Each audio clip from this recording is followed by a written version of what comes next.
Le président américain Donald Trump salue la décision des dirigeants de l'OTAN d'augmenter les dépenses de défense à 5% d'ici 2035, la qualifiant de grande victoire.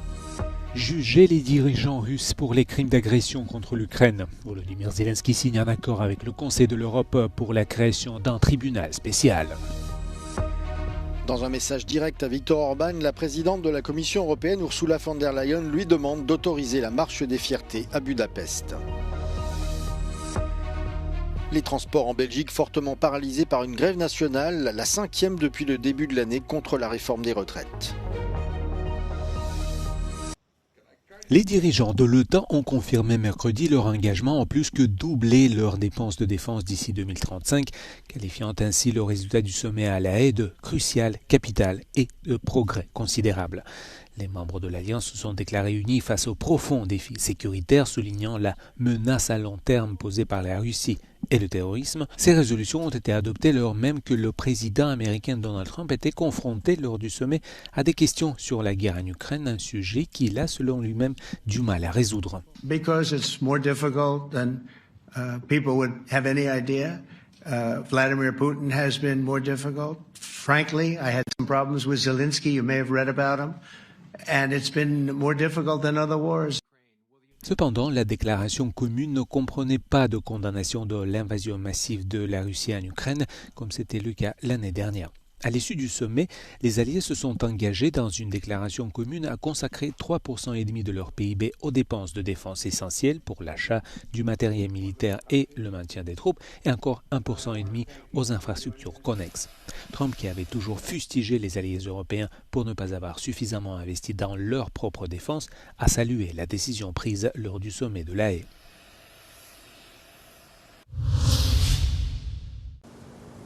Le président ukrainien Volodymyr Zelensky a signé un accord avec le Conseil de l'Europe pour la création d'un tribunal spécial pour la guerre en Ukraine.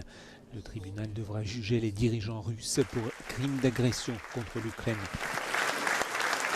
Les tribunaux internationaux existants, y compris la Cour pénale internationale de La Haye, ne sont pas compétents pour juger les ressortissants russes pour ce délit spécifique.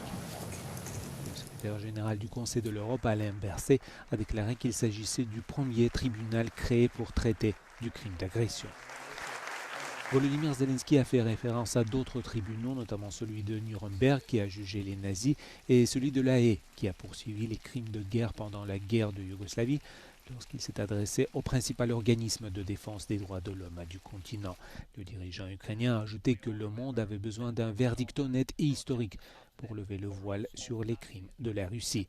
Il a également exprimé son optimisme quant au fait que le tribunal représente une véritable chance de rétablir la justice pour le peuple ukrainien qui a subi des crimes innommables aux mains des forces russes.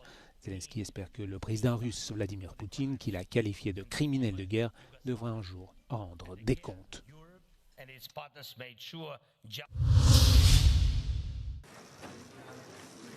Le Royaume-Uni va acheter 12 avions de combat F-35A, capables de transporter des armes nucléaires.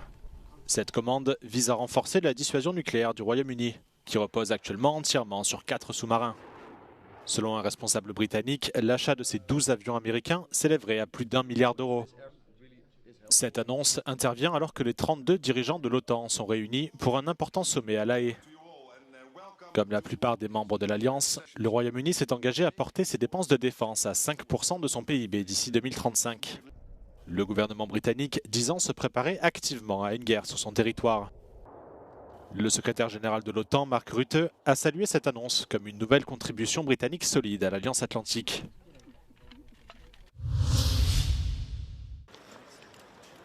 Raphaël Grossi, le directeur de l'Agence internationale de l'énergie atomique, a été reçu à l'Elysée par Emmanuel Macron. La rencontre a eu lieu après le retour du président français de La Haye où il a participé au sommet annuel des dirigeants de l'OTAN. La réunion s'est déroulée à huis clos. Emmanuel Macron a bien sûr évoqué avec Raphaël Grossi la situation des installations nucléaires iraniennes et des dommages qu'elles ont subis après les attaques conjointes d'Israël et des États-Unis. Dans un message posté sur X, le dirigeant français a réaffirmé l'engagement de Paris envers l'agence qui, selon lui, joue un rôle essentiel essentiel dans la sûreté et la sécurité nucléaire mondiale. Il a également exhorté Téhéran à permettre à l'AIEA de reprendre sa mission après l'adoption par le Parlement iranien d'un projet de loi visant à suspendre la coopération du pays avec l'agence. L'Iran estime en effet que l'organe de surveillance nucléaire des Nations Unies n'a pas rempli ses fonctions et qu'il est devenu un outil politique.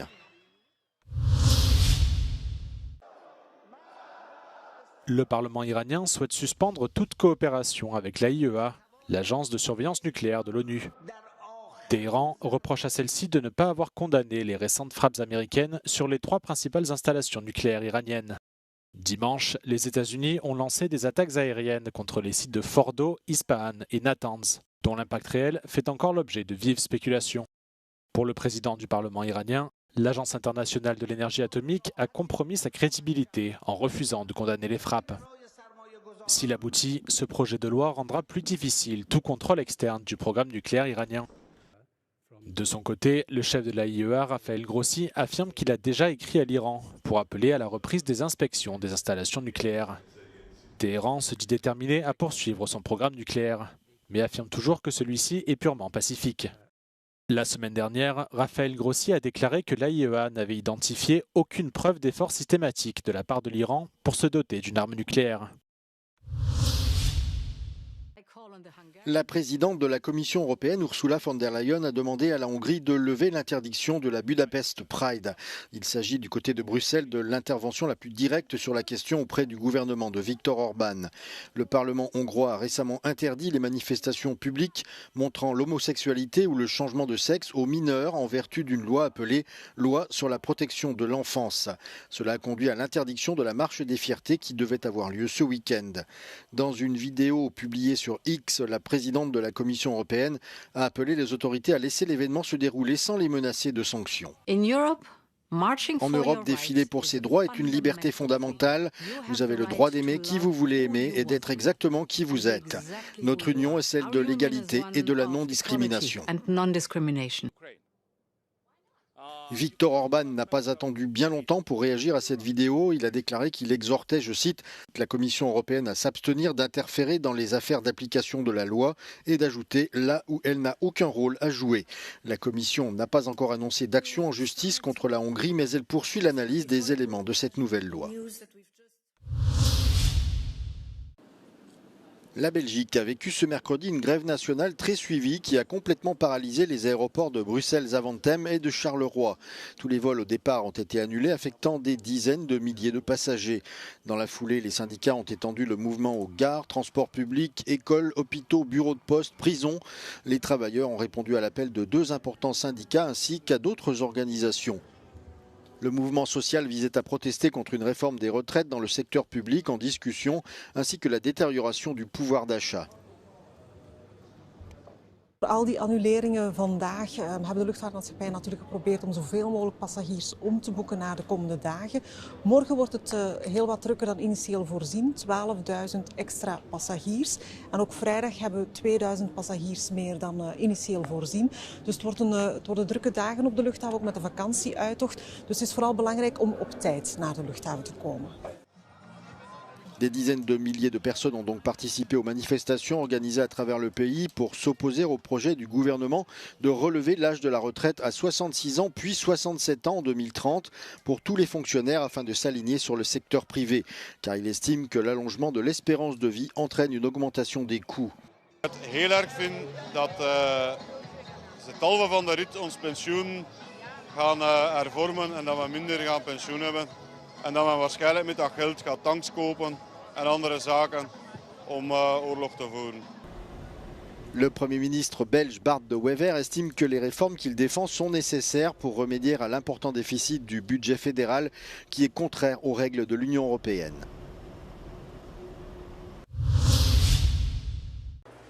La proposition anti-greenwashing survivra-t-elle au bras de fer entre les institutions européennes ?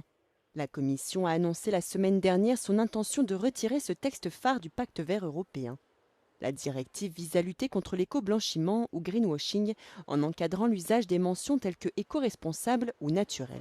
The proposal on green claims is to ensure a better protection to consumers and to ensure competitiveness of the European firms, because we want to substantiate a claim which says this product is very green, this product is very sustainable. It's good, but if you say it, if you go on the market saying that, you have to follow a procedure that allows us to make sure that what you claim is really true.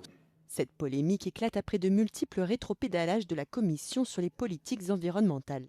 Cet eurodéputé allemand confirme que le PPE souhaite le retrait de ce texte. The EPP thinks it's good when the Commission will withdraw this piece of legislation because it's stemming from the old time where Commission thought we cannot have enough environmental legislation, and we have seen that business, in particular SMEs, are overloaded with all the complexities. De leur côté, les eurodéputés sociodémocrates, verts et libéraux dénoncent un alignement des conservateurs du PPE sur les positions de la droite dure et de l'extrême droite et menacent de se désolidariser du PPE. If it confirms that the European Commission is actually withdrawing this proposal on the sole reason that it gives in to a majority built by the conservative with the extreme right groups, this is the moment where von der Leyen is losing the support of her own majority of Liberals, Social Democrats, Greens and her own EPP group.